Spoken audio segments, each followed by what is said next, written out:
Haleluya. Salam bahagia dan selamat hari Minggu. Tema kita hari ini adalah hati Tuhan. Saudara-saudara sekalian, semua kita manusia punya hati. Dan apabila kita mendapatkan sesuatu yang baik, hati kita senang. Apabila kita melihat sesuatu yang menggembirakan, maka hati kita gembira. Apabila kita memperoleh hadiah, maka hati kita bahagia. Namun, apabila sesuatu datang menimpa kita yang memedihkan hati, maka hati kita ikut pedih, menderita, dan lain sebagainya. Puji Tuhan. Haleluya. Hati Tuhan. Saudara-saudara sekalian, ini tentang hati Tuhan. Kalau kita tidak mau disakiti, jangan sakiti hati orang yang dekat dengan kita. Kalau kita tidak mau hati kita menderita, buatlah orang lain itu juga jangan menderita. Karena hati kita itu sangat dipengaruhi dengan apa yang kita alami, apa yang kita rasakan, apa yang kita dengar, dan apa yang kita lihat. Demikian dengan Tuhan, Bapak Ibu. Hati Tuhan itu akan terjadi sesuatu apabila dia melihat kita. Kalau kita setia, dia senang. Kalau kita melayaninya, mengikuti perintahnya, melakukan kehendaknya, hatinya pasti bahagia. Tapi kalau sampai kita umatnya melakukan yang berlawanan, maka hati Tuhan akan berbeda. Mari kita tengok Alkitab dan lihat bacaan firman Tuhan dalam Mazmur 33 ayat 10 dan 11. Tuhan menggagalkan rencana bangsa-bangsa. Ia meniadakan rancangan suku-suku bangsa. Tetapi rencana Tuhan tetap selamanya, selama-lamanya. Rancangan hatinya turun-temurun. Katakan amin. Kita lihat bahwa di ayat yang pertama yang kita barusan baca, bahwa Tuhan mampu mengacaukan bangsa-bangsa. Tuhan mampu membuat bangsa-bangsa bingung. Suku-suku bangsa kehilangan akal. Dan dia mampu menggagalkan rencana para presiden, para orang-orang yang mengendalikan ekonomi. Dia mampu gagalkan semuanya. Betapa kuat Allah kita. Betapa besar dia. Dia bahkan juga dapat menggagalkan rencana dari suku-suku bangsa. Rancangan-rancangannya tuh bisa hancur, lebur, berantakan. Ada 6.000, hampir 7.000 suku di seluruh dunia. Ada kepala-kepala sukunya. Boleh saja mereka mengatur sesuatu, segala sesuatu itu baik, tapi Tuhan mampu meniadakan, menghabisi rancangan-rancangan mereka. Itu Tuhan kita, itu Tuhanmu. Betapa hebat dia. Tapi ayat yang kedua yang kita baca tadi, yaitu dalam ayat yang ke-11. Ikuti saya baca. Tetapi rencana Tuhan tetap selama-lamanya. Rancangan hatinya turun-temurun. Ini spesifik sekali. Karena kata turun-temurun ini berbicara soal keluarga. Rancangan Tuhan itu untuk generasi. Untuk ayah ibu saya, rencana Tuhan terapkan. Untuk keluarga saya, kami suami istri, rencana Tuhan tetapkan. Dan untuk anak-anak saya, Ivy, Glenn, Vena, Moses, Aaron, Esther, dan selanjutnya Alkitab sudah tulis bahwa rancangan hatinya turun-temurun. Apa yang Tuhan berkati pasti diberkati. Apa yang Tuhan tolong pasti ditolong. Apa yang Tuhan bahagiakan pasti dibahagiakan oleh Tuhan. Bukan cuma keluarga kami, tapi seluruh keluarga umat-umat Tuhan, termasuk keluarga Siloam. Ucapkan amin dengan suara yang keras. 2, 3. Rancangan Tuhan atasmu dahsyat. hebat dan luar biasa. Katakan amin. Katakan amin. Tuhan tidak pernah berhenti jadi Tuhan. Rancangannya sempurna.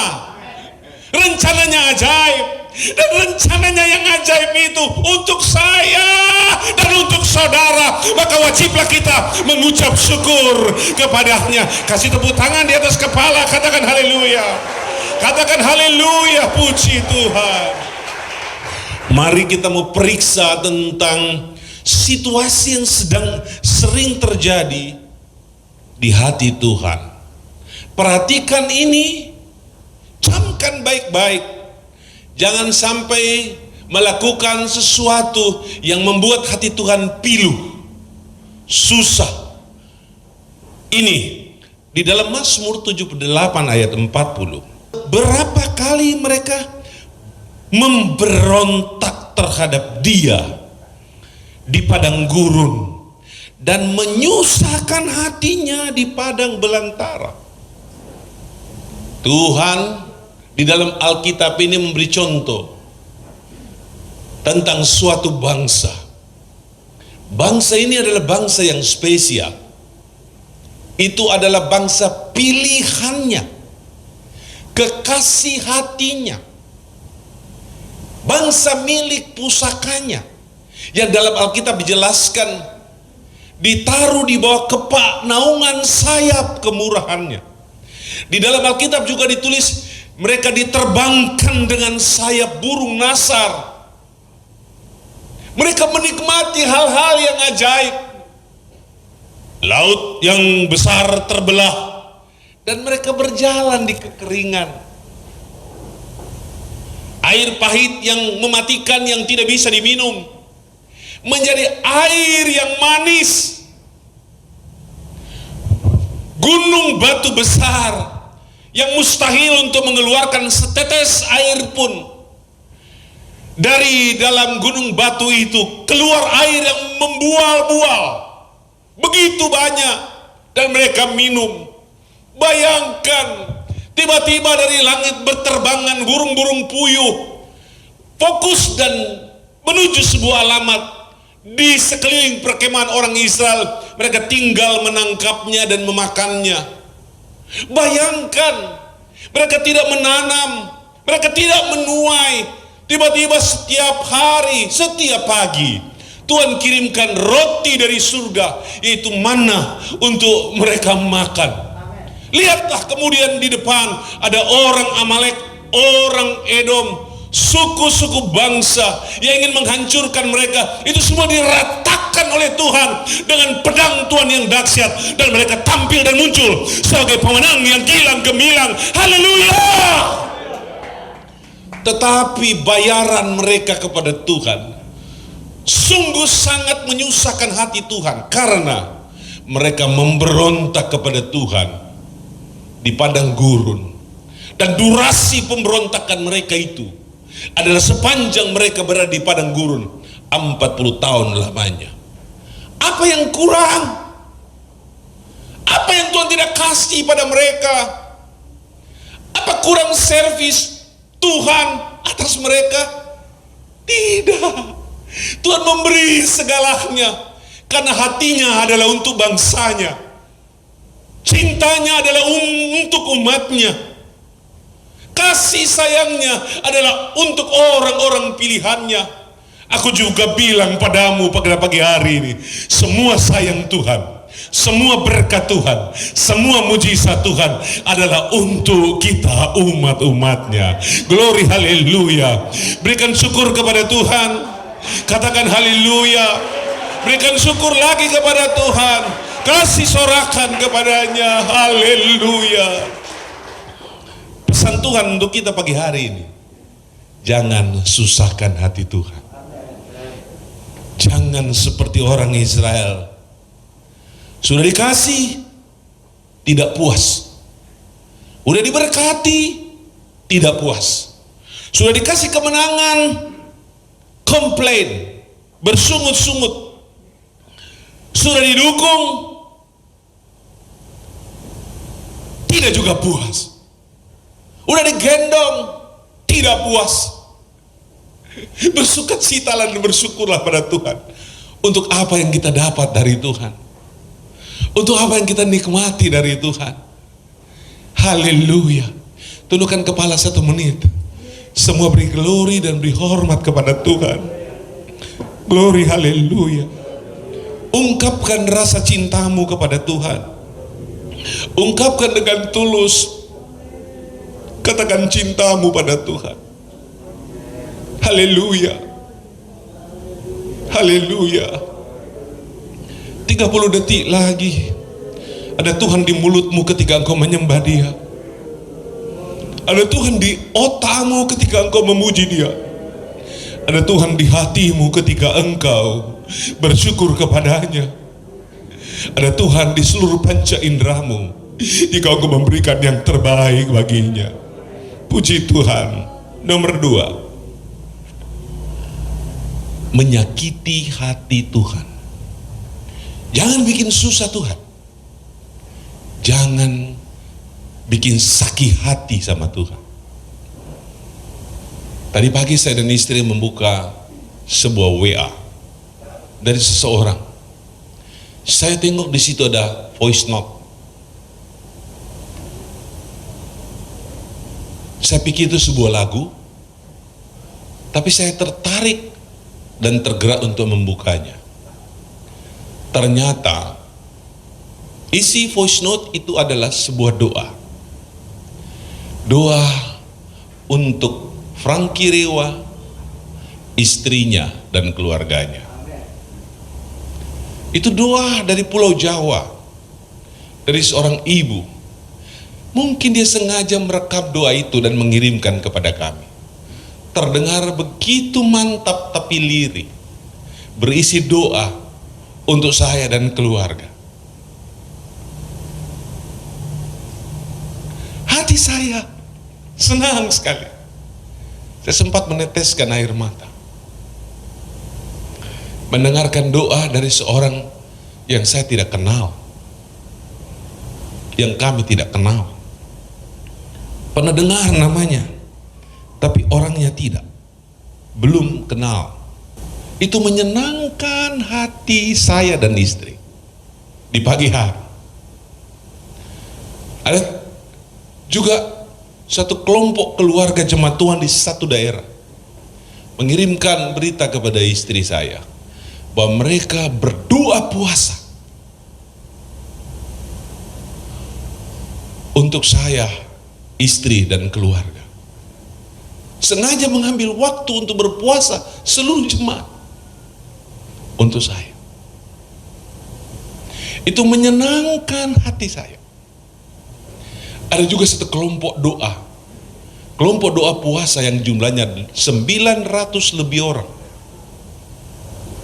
mengirimkan berita kepada saya bahwa mereka mengambil puasa 3 hari untuk gembala saudara,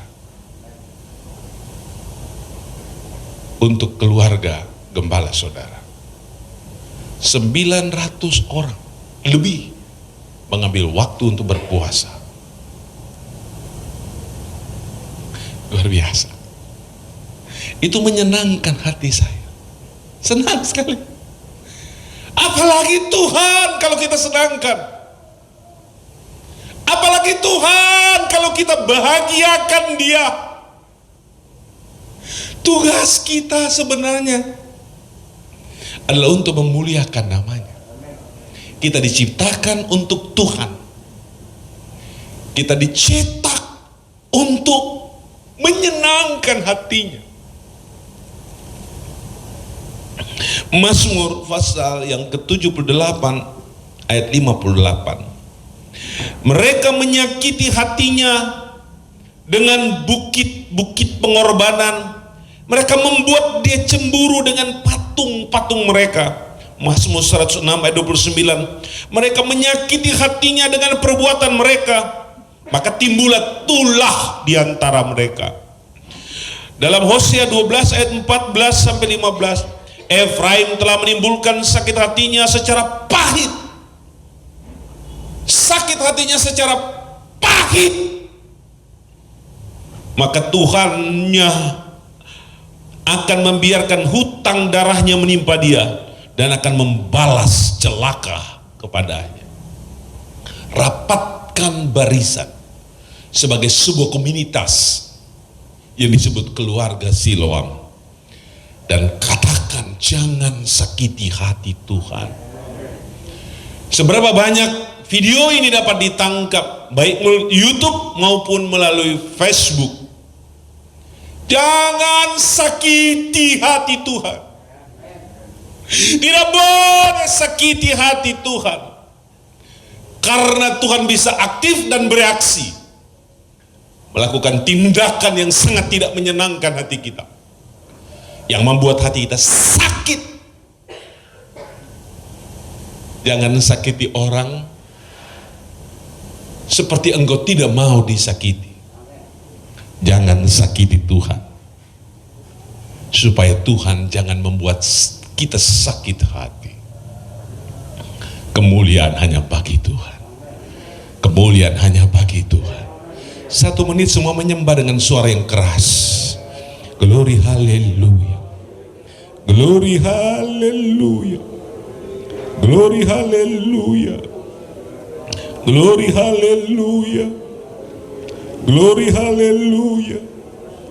Haleluya. Haleluya. Haleluya. 30 detik lagi senangkan hati Tuhan sambil engkau menatap Tuhan. Angkat wajahmu seperti engkau melihat takhta Tuhan. Di situ ada 4 set yang hidup yang menyembah Dia, dan ada 24 ketua dan seluruh bala tentara sorga menyembah Dia, agungkan Dia, senangkan Dia, puji Tuhan, haleluya. Terima kasih. Yang terakhir, hati Tuhan panas.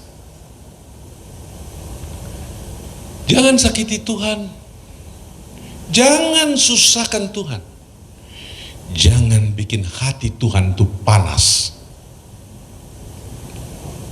Kalau hati seorang bapak itu panas, dia bisa ngamuk.